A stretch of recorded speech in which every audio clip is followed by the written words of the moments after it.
aujourd'hui, par ce joli temps pluvieux, venteux, il fait nuit à 3 heures de l'après-midi, enfin bref, c'est l'horreur, c'est normal, c'est le mois de novembre et c'est pas terminé. On va jouer. Voilà, comme ça nous fait du bien, on s'occupe et on regarde pas par la fenêtre ce qui se passe parce que c'est pas terrible. Alors donc aujourd'hui nous allons jouer à Forest Guardians. Forest Guardians, il y a 9 cartes en fait, 9 cartes plus des petites cartes que j'ai ajoutées parce que les cartes originales ont des explications, des actions dessus, elles sont en anglais évidemment. Il n'y a évidemment pas de traduction des cartes en français, donc je me suis fait des petites fiches que je rajoute par dessus, comme ça c'est bien écrit en français et on peut bien suivre pour pouvoir jouer. Donc j'ai fait la mise en place déjà, en fait nous avons 9 cartes au total, il y a 6 cartes d'ennemis. Voilà, et 3 cartes de héros. Au début de la partie, on mélange les 6 cartes ennemies et on en tire 5, et la 6e est mise de côté, ce qui permet un peu de rejouabilité, puisque les ennemis sont différents, peuvent être différents à chaque fois. Donc ça, c'est plutôt bien. Comment est-ce que ça va fonctionner? Donc les héros, ici, nous avons 3 héros qui ont aussi des compétences particulières que vous ne voyez pas, mais que vous verrez tout à l'heure. De la même façon, hein, j'ai fait des petites cartes pour les héros. Donc voilà. Les héros vont donc jouer d'abord, un héros va se positionner au milieu et c'est lui qui va attaquer le premier, et les ennemis attaquent en second. Voilà. On a tous 6 points de vie, donc les ennemis ont 6 points de vie et les héros aussi. Et comment est-ce que ça fonctionne? Eh bien je vous fais voir sur Sarah par exemple. Sur Sarah, vous avez ici une petite roue qui indique en fait les dégâts que vous allez faire aux 5 ennemis qui sont en face, comme on va se positionner en face par exemple comme ça. Et là je sais que à gauche j'ai 2 crânes, ça veut dire que c'est l'ennemi qui attaque quand on voit des crânes. Donc là moi je ne peux pas attaquer cet ennemi là. Par contre, il m'attaquera. Ici, je vais faire moins 2 dégâts à celui-ci. Je vais faire moins 3 à celui-ci. Moins 1 à celui-ci. Et je ne pourrai pas attaquer celui-là. Mais lui pourra m'attaquer. Voilà. Donc ça, c'est pendant mon tour, je vais résoudre cette petite roue. Et autour des ennemis, je vais faire pareil. En partant de gauche vers la droite. Donc là, c'est l'ennemi de gauche qui m'attaquera pour 2 dégâts. Et je terminerai mon tour par celui-ci qui m'attaquera d'1 dégât. Voilà. Et donc, en plus, il y a donc les compétences à prendre en compte. Par exemple, ici, l'ennemi numéro 4, s'il n'est pas attaqué ce tour, il va donner 1 point de vie à l'ennemi qui a la vie la plus faible. Et ça se fait après le tour des ennemis. Celui-ci, son attaque va compter double. Donc là, il faut regarder si on se fait attaquer par celui-ci, il faut savoir qu'on va prendre plus. Celui-ci, s'il n'est pas attaqué ce tour, va se déplacer d'une place vers la gauche. Après le tour des ennemis. Ça peut être intéressant parce que comme vous le voyez, ici par exemple, je n'attaque pas celui de gauche ni celui de droite. À un moment donné, ça pourrait être intéressant de déplacer les ennemis pour pouvoir les attaquer. Celui-ci, s'il est attaqué, va renvoyer 1 dégât au héros immédiatement. Et celui-ci, s'il est attaqué, va maintenir le héros au centre pour un tour du plus. C'est pas cumulatif, c'est-à-dire qu'il ne peut le maintenir qu'une 2e fois et ensuite ça s'arrête. Voilà, donc ça c'est pour Sarah. Et donc si vous prenez ensuite par exemple Morgane, lui Morgane il va faire 1 dégât à celui-ci, il n'en fera pas à celui-ci ni à celui-ci, il en fera 2 là et moins 1 là. Voilà. Et donc après il faut jongler en fait avec les compétences, les possibilités et les compétences des héros. Morgane lui il a une compétence qui dit qu'une fois par tour, quand il a été attaqué, il peut déplacer l'ennemi qui vient de l'attaquer d'une place à gauche ou à droite. Ça peut être intéressant si on sait qu'on va jouer le héros suivant et qui va attaquer à droite ou à gauche. Et va alors, lui, immédiatement après le tour ennemi, il va donner 1 point de vie à un héros, ce qui est très bien aussi. Alors, je vais commencer, je pense, par Sarah, parce qu'elle fait d'énormes dégâts. Elle fait moins 2, moins 3 et moins 1, ce qui est très intéressant. Je prends des risques un peu, mais bon, je vais peut-être la perdre au bout de 2 tours, mais c'est pas grave. On va commencer comme ça. Donc Sarah fait, on va jouer tout de suite le tour du héros. Là, à gauche, elle ne fait pas de dégâts.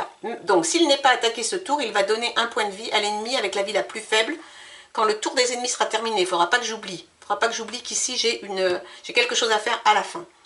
Là, elle va faire 2 dégâts à l'ennemi numéro 2. Elle va en faire 3 à celui-ci. Et elle va en faire 1 à celui-ci, mais celui-ci, s'il est attaqué, il renvoie 1 dégât immédiatement, donc je prends 1 dégât. Et là, il ne se passe rien. Voilà pour ce premier tour du héros. C'est au tour des ennemis de jouer. Donc là, l'ennemi de gauche va me faire 2 dégâts, 1, 2. et l'ennemi de droite va me faire un dégât. Donc il ne me reste plus qu'un point de vie. Et je n'oublie pas que celui-ci, qui n'a pas été attaqué, va soigner celui qui a le moins de vie, c'est-à-dire celui-ci. Il me le ramène là. Voilà. Maintenant, c'est encore au tour du héros. Donc j'ai deux possibilités. Soit je garde Sarah et je continue avec elle, mais elle va mourir hein, puisqu'il n'y a plus qu'un point de vie. Soit je change. Je pense que je vais continuer parce que comme elle fait énormément de dégâts, je pense que je vais le faire. Je vais mourir ici probablement parce que, enfin sûrement, parce que quand je vais lui envoyer un dégât, il va m'en renvoyer un et je vais mourir à ce moment-là. Mais je pense que je vais quand même le faire. Je vais donc recommencer. Je vais faire -2 ici. Je vais faire -3 ici. Et donc je vais tuer celui-ci. Je vais retourner. Voilà, j'en ai tué un. Et j'avais encore un dégât ici. Et donc là, il me tue. Et mais je m'en vais pas tout de suite parce que normalement, immédiatement après sa mort, elle fait un dégât à chaque ennemi qui l'a attaqué ce tour. Donc comme c'est cet ennemi-là qui m'a attaqué, je vais lui faire un dégât de plus avant de mourir. Et je vais revenir ici, retourner ma carte. Voilà. Voilà, se termine le deuxième tour de cette partie. Je pense que maintenant, je vais prendre Morgane parce que, alors là, je vais prendre des coups parce que lui, son attaque compte triple. Donc, il va me faire 3 points de dégâts. Mais lui ne m'attaquera pas. Et lui m'attaquera de 1. Donc, non, je vais le tuer avant. Donc voilà, donc je vais prendre Morgane. Alors, une fois par tour, j'ai dit aussitôt après avoir attaqué, je peux déplacer un ennemi d'une place à gauche ou à droite. Je vais commencer par faire un dégât à celui-ci. Donc lui, il avait une condition, s'il n'est pas attaqué ce tour.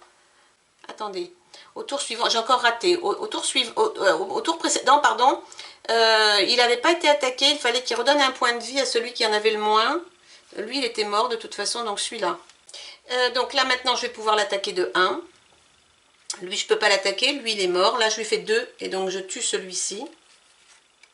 Par contre, il me renvoie un dégât, parce que je viens de l'attaquer. Bon, je l'ai tué, certes, mais il renvoie un dégât. Et puis, à droite, je fais encore -1. Et s'il est attaqué, il maintient le héros au centre pour un tour de plus. Donc, je suis obligée de rester, mais de toute façon, je pense que je vais mourir, ce qui fait que ça va résoudre mon problème. Donc, lui, son attaque compte triple, donc il me fait 3 points de dégâts. Donc, 1, 2 et 3. Et lui, et c'est tout. Eh bien non, je ne suis pas morte. Voilà. Mais je reste en place. Je reste en place et en restant en place, ça ne m'arrange pas beaucoup. J'aurais voulu changer, mais bon, c'est comme ça. Donc, en restant en place, je vais pouvoir faire ça. Là, je ne peux plus rien faire et là, je vais faire ça. Et s'il est attaqué, il maintient. Mais oui, mais c'est pas cumulatif, je l'ai déjà fait, donc c'est bon. Et tour suivant, lui, il va me faire 3 de dégâts et donc je vais mourir. Voilà. Je n'ai plus qu'un héros. Il me reste 3 méchants. Ça va être très compliqué. Voilà. Alors, lui, que va-t-il faire? Il va faire -1 à celui-ci. Il ne va rien faire à celui-là. -1 à celui-ci, il ne fait rien. Et -1 à celui-ci. S'il est attaqué, il va maintenir. Mais de toute façon, je n'ai plus que lui. Et immédiatement après le tour des ennemis, il donne un point de vie à un héros. Mais je n'ai plus de héros. Donc, voilà. C'est à eux de jouer. Lui, il va me faire 1 point de dégâts. Et c'est lui qui m'attaque. Et donc là, il ne m'attaque pas. Donc, tour suivant.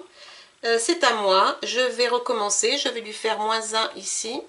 Donc il est attaqué, ça tombe bien, hein, parce que s'il n'était pas attaqué, il ferait revivre un ennemi. Donc là, je l'attaque à chaque fois, ce qui est super bien. Là, je ne peux pas attaquer. Et là, je l'attaque. Il maintient le héros au centre en permanence. Mais je suis de toute façon au centre. Je vais avoir un problème parce que je ne sais pas comment je vais faire. Tour ennemi. Lui, il me fait un dégât. Lui, il ne m'en fait pas. Et lui non plus. Donc c'est à moi de jouer à nouveau. -1 ici, donc je tue celui-ci. Très bien. Et je tue celui-ci. Très bien. Sauf que je suis dans l'impasse parce que lui, je ne fais pas de dégâts et il ne m'attaque pas. Ce qui fait qu'on est Voilà, on est à égalité. Je dirais que j'ai gagné parce qu'il me reste 4 points de vie et lui, il lui en reste que 3. Voilà, c'était pas forcément prévu de terminer comme ça, mais je crois que c'est terminé. Ce qui est dommage, c'est que j'ai pas pris un coup de plus parce que j'aurais pu réanimer un héros en lui donnant un point de vie. Mais je ne peux pas parce que je suis sur le orange et je peux donner qu'un point de vie à un héros vivant, mais je n'en ai plus. Donc voilà, ainsi s'achève cette partie de Forest Guardian. Vous voyez, ça se termine un peu bizarrement, mais je pense que je suis coincée parce que je ne peux rien faire et lui ne m'attaque pas. Donc on est à égalité, on va dire. Voilà, donc vous avez vu comment on joue à Forest Guardian, c'est assez rapide. Moi je l'ai joué assez vite comme d'habitude, mais vous savez que il faut prendre davantage de temps, étudier la question. J'ai certainement pas fait les bons mouvements comme d'habitude, mais ça fait rien, vous avez vu comment ça marche. 9 cartes, quelques petits marqueurs, et puis vous passez un petit quart d'heure tranquille sur un coin de table, c'est toujours sympa. Donc voilà, jouer à Forest Guardian, vous verrez, c'est vraiment encore une mécanique originale et vraiment bien pensée. Voilà, et bien je vous dis à bientôt pour un autre jeu. De toute façon, on se retrouvera bientôt. Bye bye!